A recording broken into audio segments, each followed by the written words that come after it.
Enid, how are our police officers doing in Aventura? How is that happening without the landscape? I'm a little prejudiced.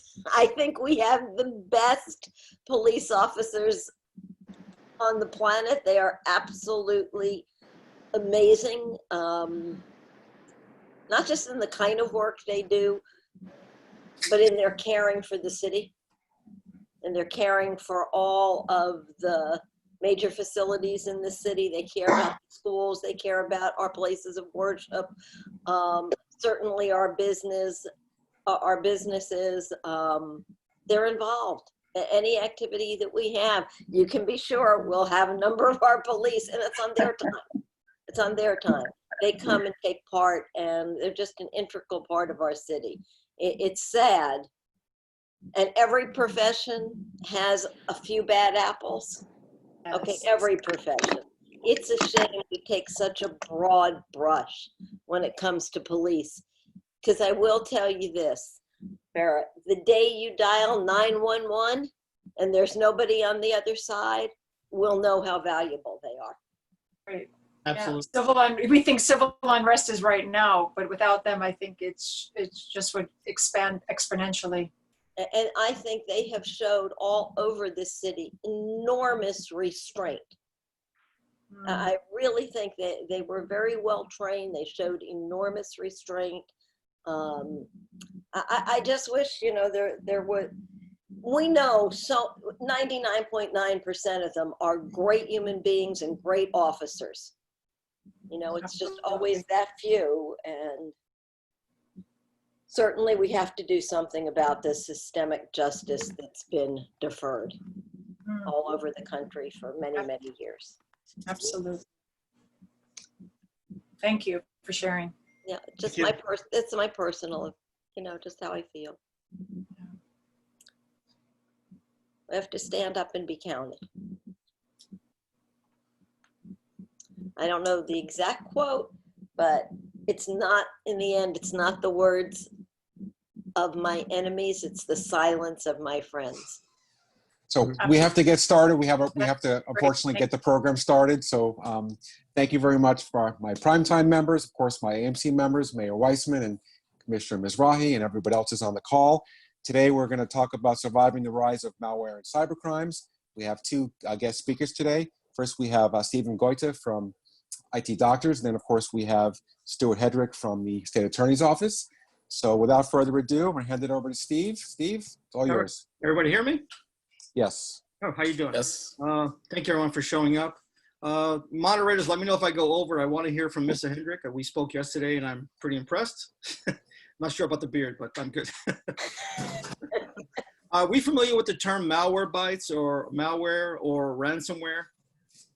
So it's a program where you click on it and there's different types of ransomware. There's one that freezes your screen and says you need to contact Microsoft. That, of course, is bogus. That one we can get away from. There's other types that say you've been online, you've been looking at certain things, and we're going to expose it to your family and your friends. That's also bogus. It's all about, everybody there? Hello? Yep, we're good. Yeah. Oh, sorry. Okay. That's another type. Now, there are the really malicious types that decrypt your software. That's the real problem. That's the one that's really scary. That when we've run into that with several clients, and the true solution is, it's real estate, they say location, location, location. With IT, we say backup, backup, backup. That is the best prevention. Also, you got to keep your computer up to date. I know it's a pain. You just have to. It's really worth it. It's not. I've seen grown men cry in my office because we couldn't decrypt their files that they've had for years. So make sure you have a cloud backup. Make sure it's off-site. If you have an external drive plugged in, it's possible it's not protected. So you really got to be diligent. Be careful with your emails. You talk to your employees. Anybody. I can set up a Gmail address right now and put Stewart Hedrick on the top, and you might think it's from Stewart. It takes a few seconds to do that. So you got to look at the header, make sure who it's coming from. And also, you can get from a vendor, from a regular friend, If all of a sudden their emails start going to your junk, be wary of that. Contact them. You know, it only takes a few minutes just to make sure. Because a lot of times I get vendors, people call me, listen, I can't open this email. It's a regular client.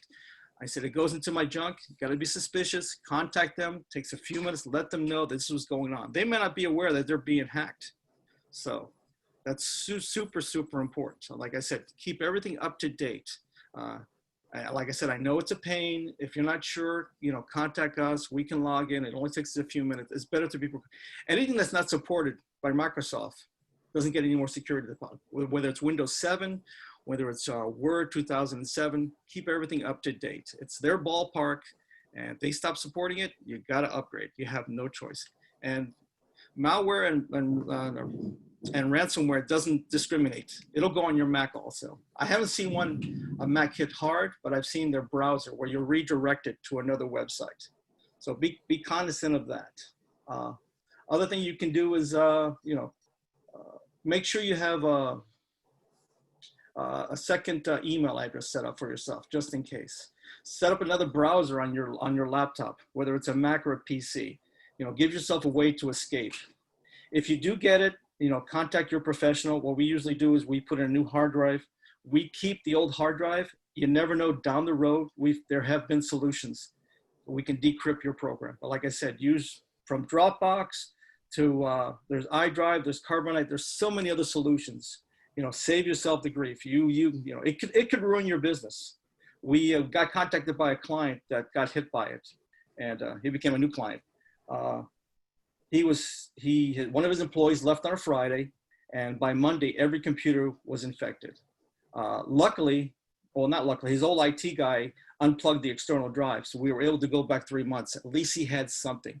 There was no offsite backup. So please, if you're not sure, you're welcome to contact my office. You can email me, and I will do my best to help you out of it. So that's pretty much it, guys. Any questions? Very good. Any questions for Steve? Like I said, it's very scary. It scares me. I set up 2 backups for every client on servers. We have a local backup, and we also have a cloud. The reason being is if you have 500 gigs, to try to retrieve that back to your computer, it's going to take weeks. It might even take a month, depending on the speed, your broadband speed, you know. So, one more thing. On your emails, set up or hosted sites, set up a second notification. Set up where if you log in, you'll get a text or an email saying with a code so you can log in. That'll prevent a lot of this stuff. Don't make simple passwords either. It can't be your pet's name or your uncle's cousin. You know, make it a sentence. Make it a, you know, Jack and Jill over the hill. Make it something that somebody would really have to think about, you know. That's about it, guys. Thank you very much, Steve. All right. No questions for Steve. We'll go right into Mr. Hedrick. Stewart. Mr. All right. Hedrick, you're up. Well, good morning, everyone. Good morning. My name is Stewart Hedrick. I am an assistant state attorney with the Miami-Dade State Attorney's Office, and I'm also the chief of our Cybercrimes unit. So what our Cybercrimes unit does is it assists all of the agencies in the county, including the wonderful officers and detectives there in Aventura, with investigating all kinds of cases, both internet-based and digital-based cases, and even regular old-fashioned homicides, drug trafficking, everything else, where there's digital evidence involved, stuff on cell phones, stuff on email accounts, stuff on web servers, whatever. So about half of my day-to-day activity is actually working together with the investigators who are looking into crimes, and obviously with a specialty on internet crimes and digital crimes. The other half of what I do is actually handle and prosecute the cases that involve highly technical evidence or highly technical activities. A lot of child exploitation cases, a lot of fraud cases. So day to day, I'm doing something that has to do with collecting evidence from the internet or prosecuting, a crime that occurred over the internet. We, like I said, assist every agency in the county, and we are all 7 days a week, and the detectives are on call 7 days a week to assist you guys with these internet crimes and these digital crimes when they occur. So I'm going to say this multiple times as I go through the presentation, but it is important, and the first step that you need to take if you have been victimized is to reach out to your local police department. I think the majority of you guys are there in Aventura, and Aventura has a fantastic police department. They have several detectives who are, top of the line when it comes to doing investigations into fraud and investigations into other electronic crimes. And the sooner that those guys can get involved, the sooner we can bring our, tech specialists in, the more evidence we can collect and the better chance we have to actually run down a case and, hopefully apprehend and prosecute the offenders. Obviously, for a case to get to my attention, it means that a crime had actually occurred. And I can tell you that in every case that I've worked with, the sooner that law enforcement got involved with it, the better it was for me. Because at the end of the day, I want to be able to go in court and win, right? And I know Mark, likes to win his cases as well. So it makes me happy when my detectives get involved and when we can, get a good case put together quickly. So I want to talk to you guys mostly about the, biggest things that we're seeing that impacts businesses, both big businesses and small businesses, and, kind of what you guys can sort of keep in mind, what you guys can do about it to, hopefully prevent becoming a victim in the first place, or if you have been victimized to, assist in, mitigating the damages and assist in, helping to run down the people that are doing this. So far and away, the most common crime that we're seeing right now, the most common warrants that I'm being asked to evaluate, and the most common circumstances that are leading to businesses being victimized is spear phishing. So in the last month, I have seen a half a dozen investigations into circumstances where the bad guy has sent an email to the CEO, COO of a small business saying, hey, our bank account has changed. We need you to forward your payment for the month to this other account. So these types of attacks can actually become quite sophisticated. And we'll get into in a little bit, sort of how the bad guys are doing this, what their tactics are. But long story short, when you receive one of these emails, it's going to look legitimate. It's going to look like it came from the chief purchasing officer from your customer, or came from the chief operating officer of the company that you're buying from.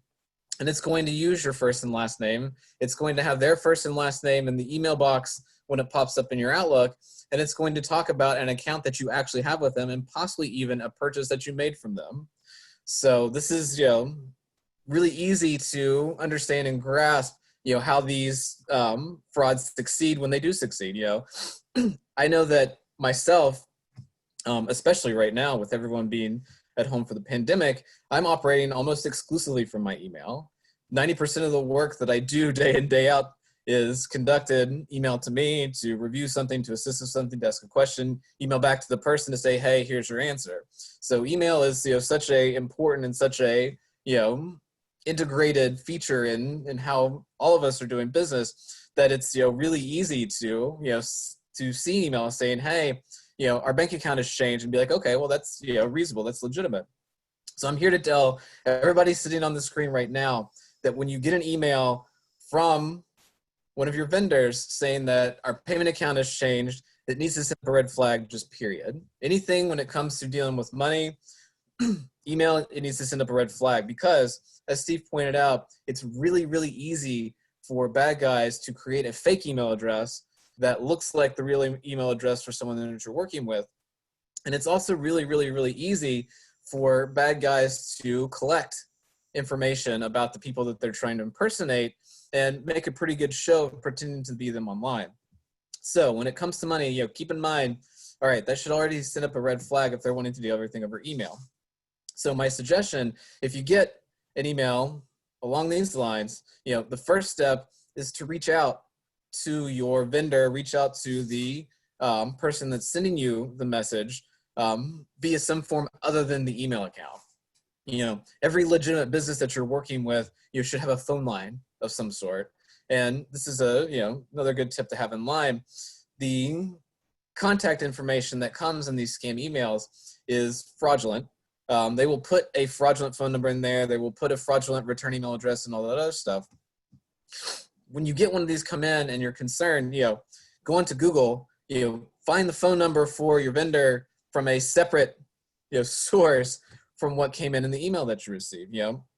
Take that one extra step to make sure that when you get the person at the end of the line, you're talking to the actual COO of the vendor that you're using. And just ask them, hey, I got an email from you guys today. It said that you've changed your account for payments. I just wanted to make sure that everything was good with that. And I'm going to promise you right now that if you make that phone call, the response to the other end of the line is either going to be, I know we've been hacked, or I know someone's been pretending to be us, or, oh my goodness, I had no idea this is going on. Let me reach out to my other customers, because nobody is just sending a blind email saying, hey, reroute the payments that are coming to us. These relationships with vendors and their customers, it's to the point where, they're going to reach out to you in more personal than a plain email going out to you. So what happens when you get one of these? You call the vendor, you call your customer, you find out, this was spear phishing, this was a fraudulent situation. Reach out to the police. Like I said at the very beginning, the sooner they can get involved on these types of investigations, the more evidence we can collect and the better chance we have of apprehending somebody. The fact is, when it comes to internet crime, a large portion of it comes from overseas, and tracking down bad actors overseas can become difficult and sometimes a bar to prosecution. But in my experience in the cases that we've worked, by far the majority are people somewhere in the US, possibly even people within Dade County. And once we track back down the digital breadcrumbs and identify the person responsible for sending out the messages, we will put a case together. We will extradite people from other parts of the country, and we will prosecute them down here for the fraud that they were trying to commit. So even if you head it off, even if not a dime left your account, it's still a case that the police want. It's still a case that I want, and it's still a investigation that we want to run back down.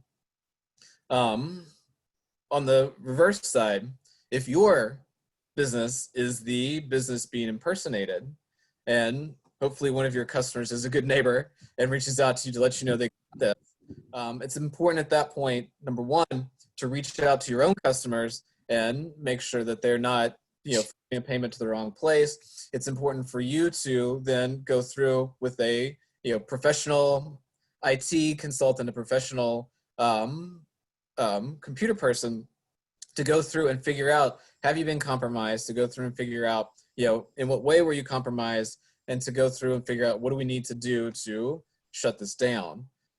This ties into probably the second biggest crime that we see that comes across my desk, and that is credential stealing. But long story short, once you find out that someone's pretending to be you, you need to be proactive at that stage, because what's going to happen is the customer that called you is not the only person that got the scam email from the person pretending to be you. And we want to make sure that all the other customers that maybe didn't have that red flag trip realize that the email that they got saying, my bank account is now, somewhere in Malaysia. No, that's actually not true. That's not the case. Again, this is another place where it's important to protect as much of the evidence as possible. When it comes to me being able to prosecute a case, the more information I have, the better chance we have of tracking someone down, but also the easier it's going to be for me to present a case in court. If you have been compromised, if it was a secretary in your office that clicked on a bad email link, if it was a contract employee that had access to your email system that fell for a phishing scheme, there's going to be a wealth of information on your own computer systems, whether it's in-house or whether it's with your email service provider, that we can get our hands on, that we can use both to identify the actual suspect and to present a case going forward. Again, one of the things that I like to point out when I talk about cybercrimes, when I talk about cyber investigations, is everything that happens online is tracked to some degree. There's ways to try to hide where you're coming from. There's things you can try to do to try to cover your tracks. There's so much being logged and so much being tracked that outside of the movie grade super hackers, the majority of the people that have committed a crime online have done something that eventually we can pull the thread hard enough and unwind it. So the more information we can get access to about the compromise, the more threads we have to pull on, the more likely it is that we'll be able to track the person down. So that brings me to the second most prevalent crime that we're seeing, and that is credential theft. That is, somebody has stolen the password, stolen the login information for an account that you hold. Now, of course, in business, probably the most valuable account that you have is the email address associated with your business, because the email address is how everyone communicates primarily with everybody else. An email address is also the most valuable credential for your personal life, for your civilian life, because your email address is the key to getting into every single other online account that you control. It's the key to getting into your social media. It's the key to getting into your bank account. Because whenever you registered at Wells Fargo online, what did you sign in with? You gave them your email address. Whenever you forget your password and have to unlock your Facebook account or your credit card account, you ask them to send the reset link to your email address. So I want to stress that on both your business and personal front, the most important credential that you have is your email account. Also, from a business perspective, the most important credential that your employees have is their login credentials to your network, because it's not just the risk that someone can get in and pretend to be your front desk receptionist. It is, once the bad guys have access to a credential on your network, it gives them the ability to worm their way into other parts of the network. It gives them the ability to observe communications that make their attempts to impersonate you stronger. Remember when we talked about just a second ago, the spear phishing, the email saying, hey, our bank account has changed, direct your $20,000 payment for the month to this other account. The way that the bad guy figured out that your business actually owed the vendor $20,000 was they got access to the boss's secretary emails and have been reading her emails back and forth to him for the last 3 months. So again, protect your email account, protect your email credentials. The number one most important thing to do when it comes to credential stealing. This is another circumstance where, once it's actually happened, the earlier that law enforcement becomes involved with it, the better chance we have to track down to the offender who actually did the compromise. And again, this is another area for investment with your IT. I mean, I know that, keeping up with virus scanners, keeping up with anti-malware protections is expensive. And, frankly, with especially the business climate right now, I know every single, business in the county is struggling. Every single, one of you is having to, figure out how you're going to survive through the COVID pandemic. But I do want to, stress that there are, some expenses that are absolutely necessary, and making sure that your, IT security is solid is going to prevent you from being victimized by one of these scams. It's going to prevent your email from being compromised, and it's going to keep $100,000 from your customers from being rediverted to a bank account overseas. Another point that I want to make is, in the cases that have come across our desks, the earlier, obviously, that you can identify you've been hacked and money's being rerouted, the better. We have seen some success with actually freezing fraudulently initiated wire transfers. Again, the only ones that are successful are when the money is still where it was sent to. So keeping an eye on your ingoing and outgoing transfers every day is important. I mean, I hope everybody here, is either yourself or you have someone who is checking the books, every single morning. to use an investigation that we assisted with not too long ago. We had a money services business that, as a means of generating small amounts of extra revenue, would let members of the public print using the office printers. They would let members of the public bring in documents that they needed printed off of the thumb drive, and print them for them for 10 cents a page or 50 cents a page or whatever. Some enterprising individual had figured out that this gave them the ability to insert a virus into the computer system at the money services business, and actually managed to visit multiple locations of this particular business. And overnight, the virus triggered duplicate outgoing transfers for every transfer that had happened that day. The difference being the duplicate transfer was routed to a different account number than the legitimate transfer. And so every day for about a week, twice as much money was going out as should have because of the virus that was inserted.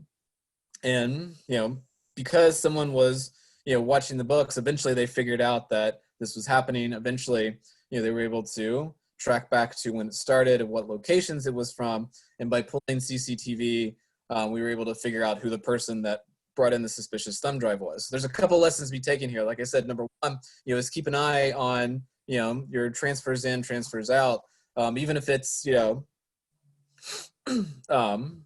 CPA's responsibility to balance the books at the end of the day, even if it's someone else's responsibility to actually sit down and do the major accounting. It's important for you guys to at least keep an eye for something suspicious going out that shouldn't have, because they were able to reach out and freeze not all, but a portion of the transfers that had not been collected yet, and were able to recover some of the money that had been scammed from them.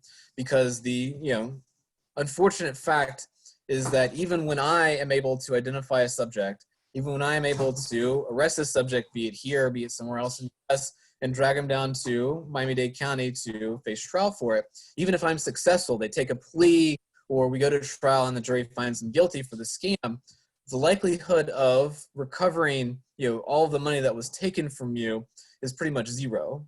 We'll get as much as can be legitimately gathered, but one of the things that leads people to doing fraud in the first place is a sort of disregard for other people's property, other people's things, and also a willingness to just go out and do dumb things with money. So they've spent it by the time that I got them arrested. So being on top of your things, being able to identify fraudulent transfers that go out when they happen, or as close to when they happen as possible, is the best way to make your business whole, make yourself whole.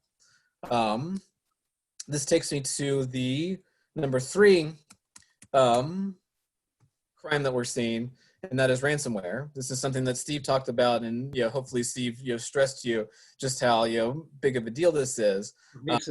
From a prosecution angle, that these cases are difficult to prosecute because most of the actors are overseas. But even in the end of the day, if we're able to identify, arrest, and prosecute a subject, you're not getting your data back. So the only good way to deal with ransomware is to prevent it from getting on your system in the first place, and to make sure that in the eventuality that it does happen, that you've got the ability to restore your backups from an off-network device or whatever. The last sort of criminal aspect that I want to talk about is just good old-fashioned fraud.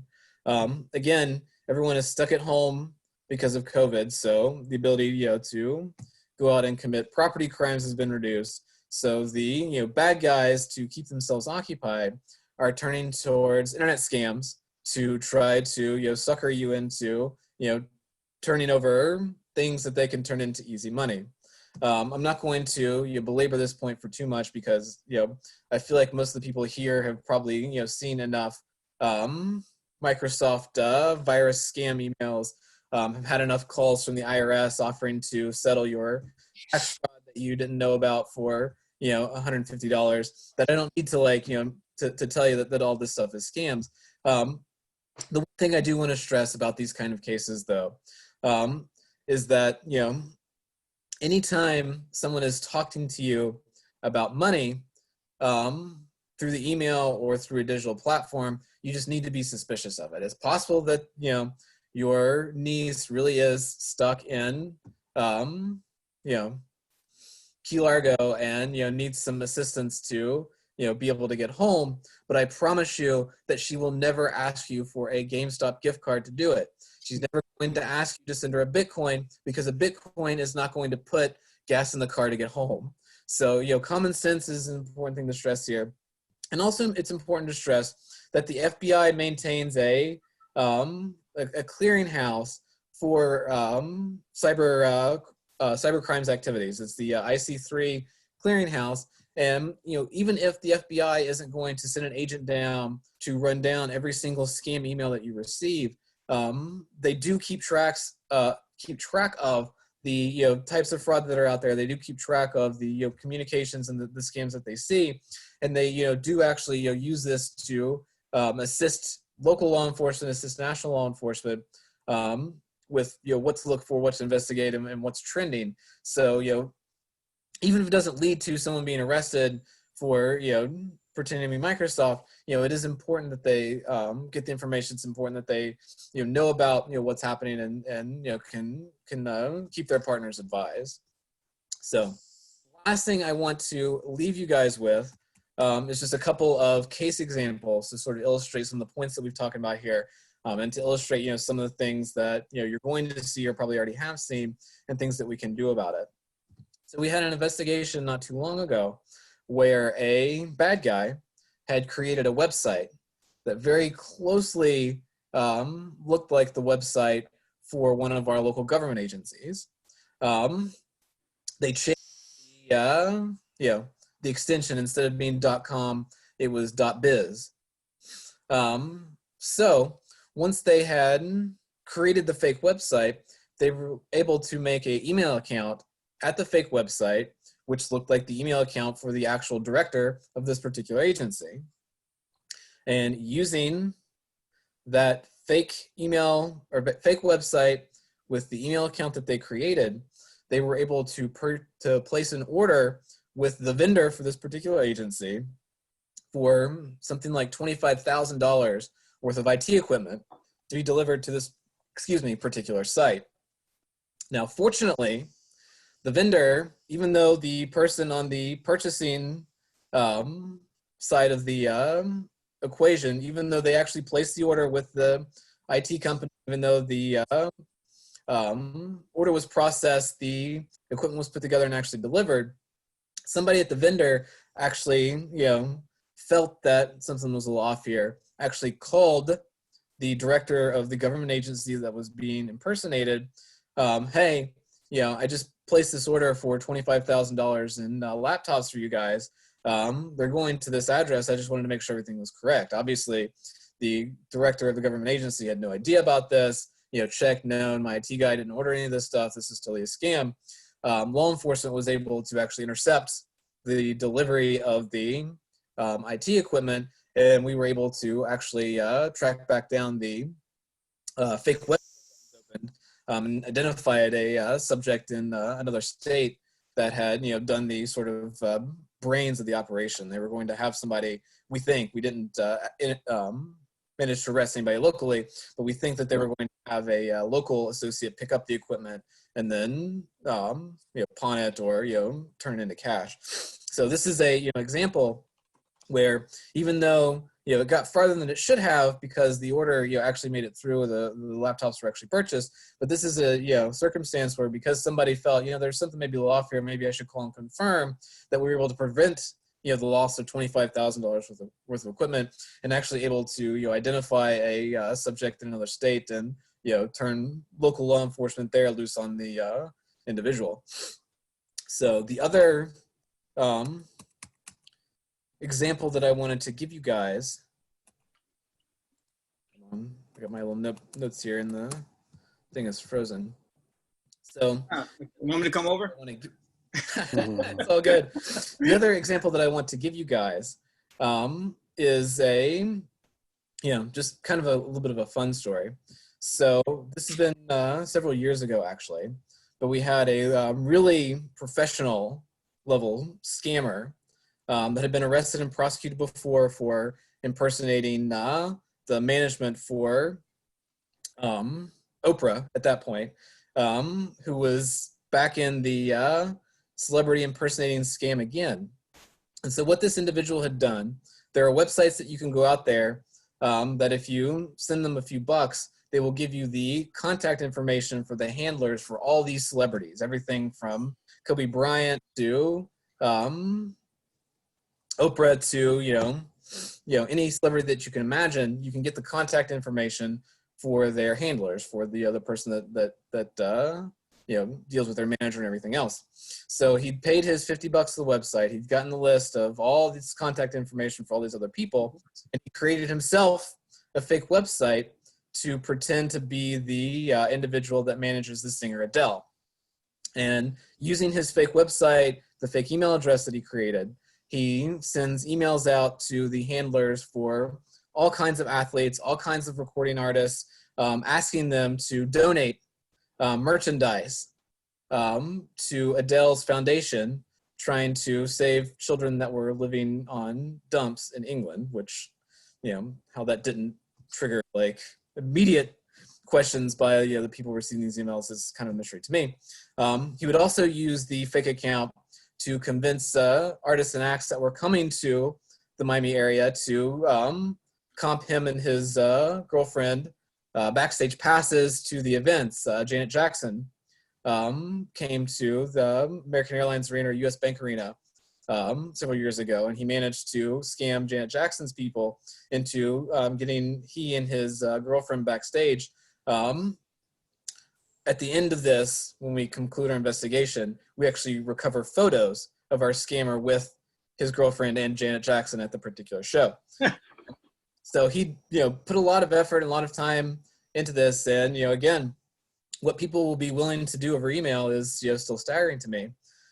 So after several months, eventually somebody finally reaches out to the real manager for Adele and said, "Hi, we just received this request from you. It seemed a little weird. We wanted to check with you." And at that point, no, this isn't me. This is ridiculous. Starts looking into it, finds that someone's been impersonating him for months. Reaches out to law enforcement here. Law enforcement begins the investigation. So this is a circumstance where, because we got involved when the investigation, when the crime was still hot, when he was still conducting his impersonation, we were able to organize a sting at the Rolling Loud Festival there at Bayfront Park, and we're actually able to apprehend him, coming into the event red-handed, where he had scammed the tickets into the show. And we got our hands on his cell phone. We went through his cell phone. We got all the corroboration for all these other scams that he was doing.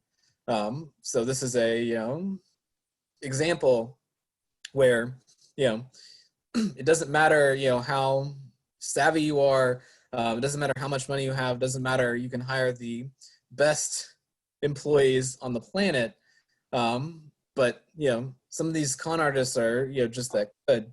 So it's important to keep tabs on what's happening, particularly tabs on what's happening with your money. It's important to keep tabs on requests and things that come into you. And it's important sometimes to just do good old fashioned in real world, IRL is the term, in real world confirmations, in real world contacts, in real world hey, this is really you, this is really come from you. So as an attorney, I'm perfectly happy to talk forever. As the audience is willing to sit here and listen, I will keep going. But I know I've been on here for a while. I know some of you may have some questions. I'll be more than happy to answer them. But I'm going to, as much as it pains me, relinquish the floor. I do have another warning. If you get an email that asks you for your email and password, that is a scam. Be leery of that. No email should ask you for your email and password. That's something you. And the other thing is, learn how to change your password immediately. Learn who your email host is. Work on that. There was another scam out there where I could go to Starbucks and I could set up a hotspot on my phone and call it Starbucks. And if you click on that, then you're on my wireless, and I'm able to log into your computer if you have shared folders. So be wary of wireless networks also. So Interesting. Both of you, that was fabulous. Stewart, great information. We do have a bunch of questions in the chat room. I'm going to go over them in a second. If you do have a question, please add it to the chat. One thing I want to point out that you may not have mentioned is probably for Steve. When you get these emails, you put your mouse over the link, you Right, can the see header. where the email's coming from. A lot of them are, from different countries. That's the first sign to delete. And my question for Steve, if you were to open up that email on your phone and download the document, is that safe, like on an iPhone versus a computer where a virus might run? I haven't encountered a virus on my phone, and actually that's a good tip. I usually, if something is suspicious, I open it on my phone. I haven't particularly picked up anything. I haven't seen that on an iPhone yet. But it's Android, safe to open, right? yeah, I would say open it on your phone first before you do it on your PC. I haven't seen that. By the way, anybody that has an Android should also have antivirus. Android phones, they're susceptible. So, great question. Right. Thank you. All right, I'm going to go through the questions that we have here. Let's see. The first one here is from Elaine. How effective are the companies that say they can help protect your information? Probably for, I guess, I don't know, Stewart or Steve, who wants to answer that? I'm not sure what they're doing. There is no 100% guarantee. There isn't. I mean, Stewart, there is no guarantees.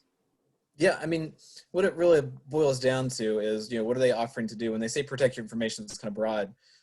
If they're offering to, sell you antivirus, then, it's easy to, Google reviews and see, who's, satisfied, who's not satisfied. If they're offering to, insure you against ransomware, insure you against malware attacks, that's another circumstance where, some organizations have been very glad they had insurance.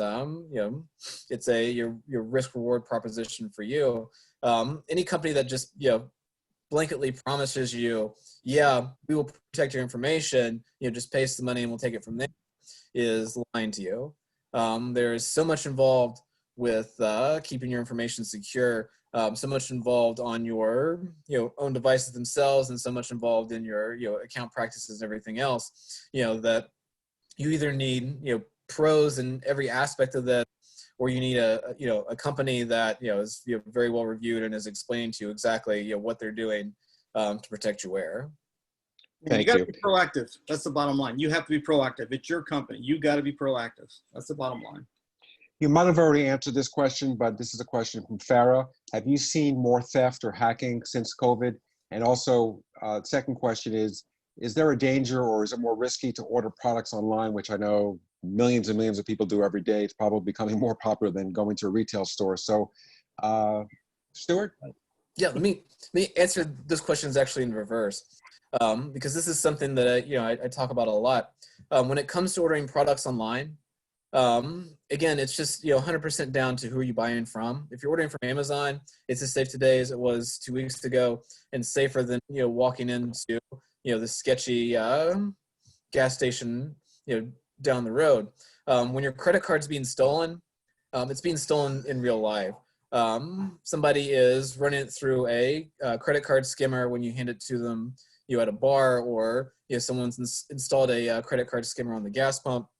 A few credit cards get stolen in massive big company data breaches, but as a percentage, far and wide, the risk to your information is being done in the real world. As far as are we seeing more fraud, more hacking during COVID-19, we've seen an uptick in all of the cyber crimes that we investigate and that we prosecute. Again, bad guys are still going to be bad guys. And, if they're stuck at home, they're going to figure out how to do their bad guy and, online, instead of, going out to do it in the real world. So certainly we've seen a rise, an uptick, but the, good news is that the, solution is the same, whether, 100 people are doing fraud today, or 10,000 people are doing fraud from home today, and that is to be aware, to know what's going on, to have good protections in place, and make sure that you're looking at everything online, with, that sort of, sideways eye that, are you telling me the truth? Very good, thank you. So if we identify, this is from Dennis Kleiman, if we identified an email or text that looks fraudulent, is there a place that we can send the link to review, or is it the police, or is it to you?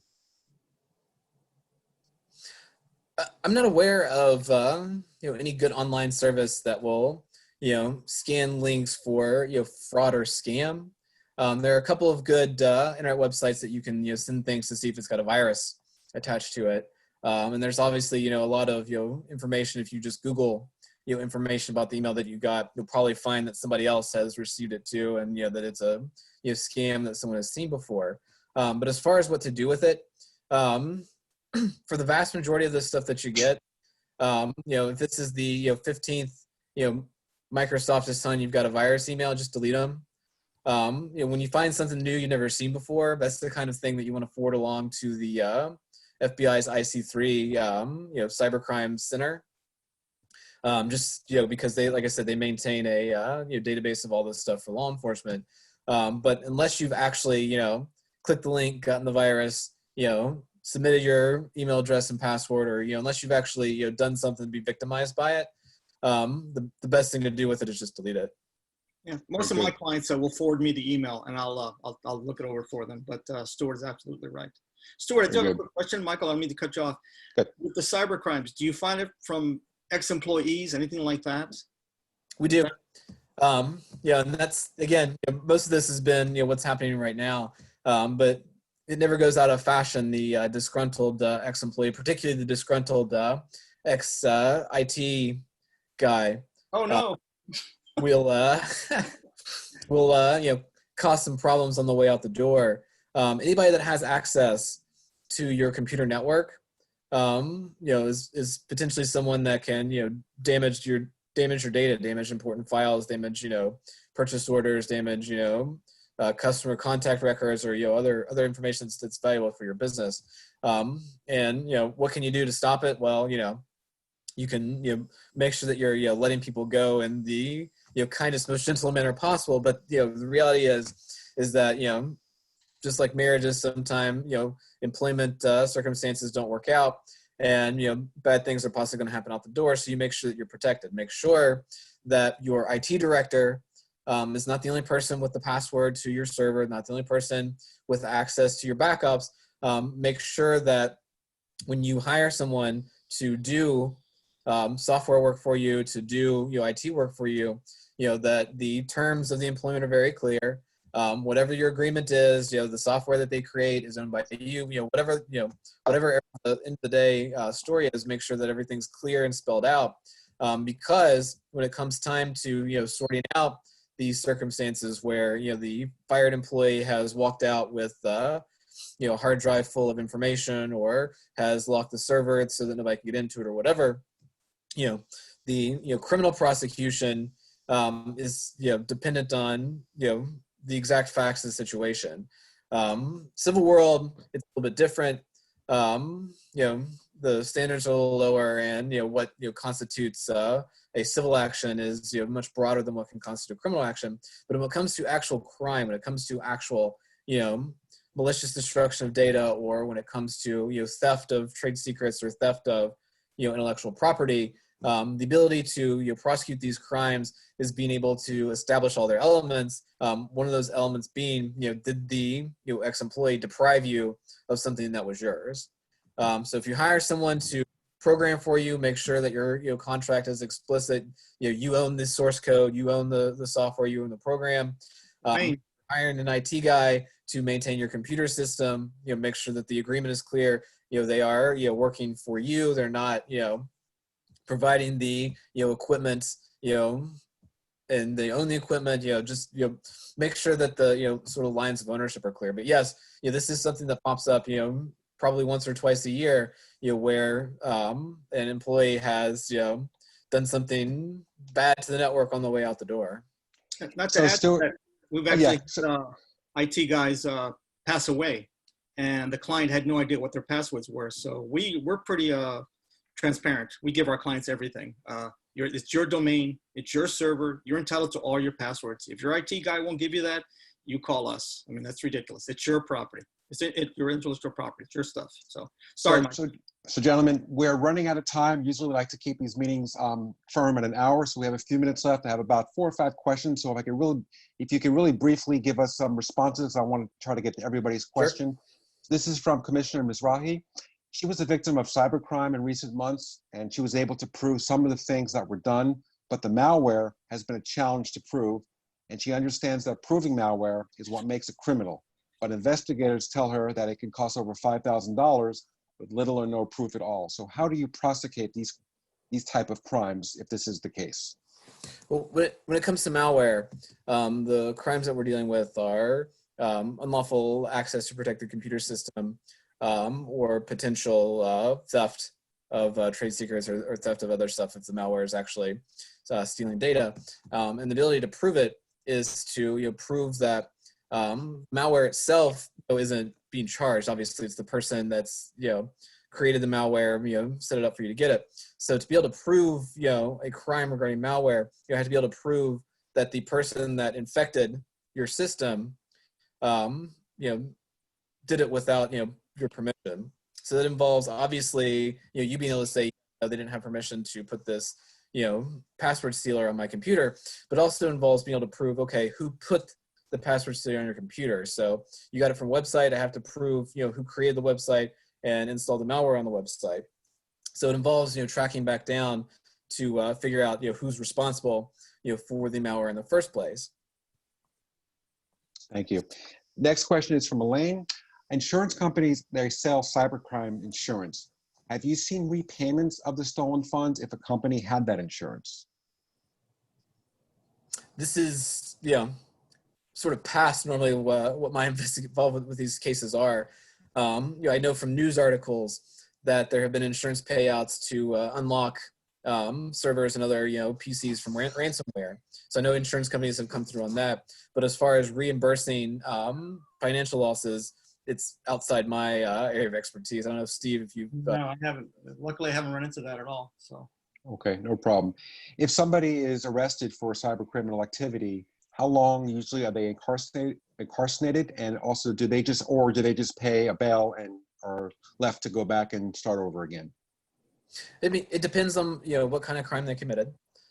Just like in the real world, there are varying degrees and varying sort of levels of criminal activity. The people that commit child exploitation, for example, more harshly than the people that are committing fraud. When it comes to what sort of punishments do they face, like I said, it boils down to the same thing it would boil down to for someone stealing from a store. What is history? What is the value of what they took, and what else did they do in the course of doing this?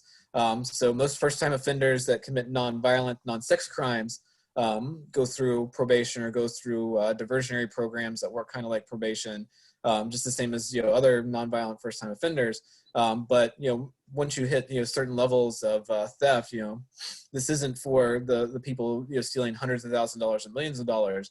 The people that are stealing significant amounts of money, they're facing jail time or prison time. Just again, depending on the circumstances, every case is a little different. As far as bail and other matters, like I said, that's no different than real world cases. If someone's arrested for a cybercrime, they're given the same opportunity to post bail while awaiting their trial that anybody else would, and will have to go back into custody if at the end of the day they're determined to be guilty and the sentence was appropriate for that. Very good. I think you've already answered this question, but I'm going to just go ahead and read it. This is Donna Joseph.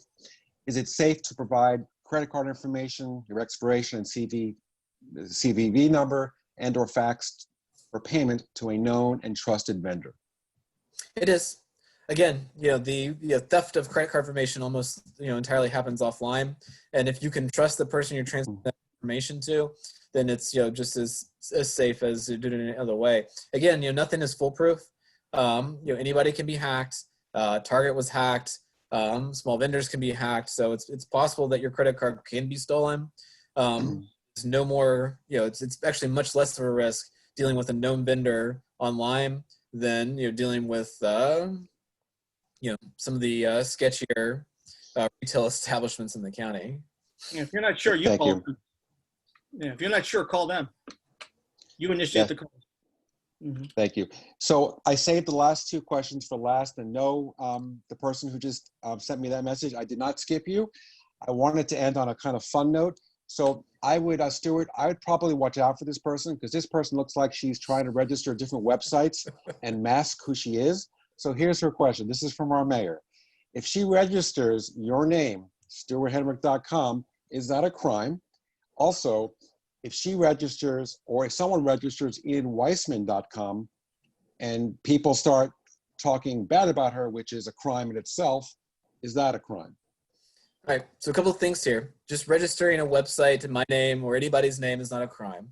The crime of identity theft begins when they impersonate someone with the purpose of defrauding someone else. So they would have to be not just creating stewarthedrick.com, but they would have to be, put up other information that, would be trying to trick people to think that is the real Stewart Hedrick, and then would then have to be using that to try to, scam people, to try to get people, to do things, on the false belief that that was me. Things like parody is a good example here. If I want to go out and create, a website to, make fun of the, President of the United States, I'm free to do that. If I, want to make fun of Joe Biden, I can do that. I can create, a website, using their name and other information, to make a joke. That's all protected speech, and there's nothing illegal about that. The crime becomes when you try to impersonate someone else to try to defraud somebody else. And as far as saying bad things, defamation, libel, those kind of topics, actually criminally they are all but impossible to prosecute in Florida. Libel, defamation, these are all civil actions.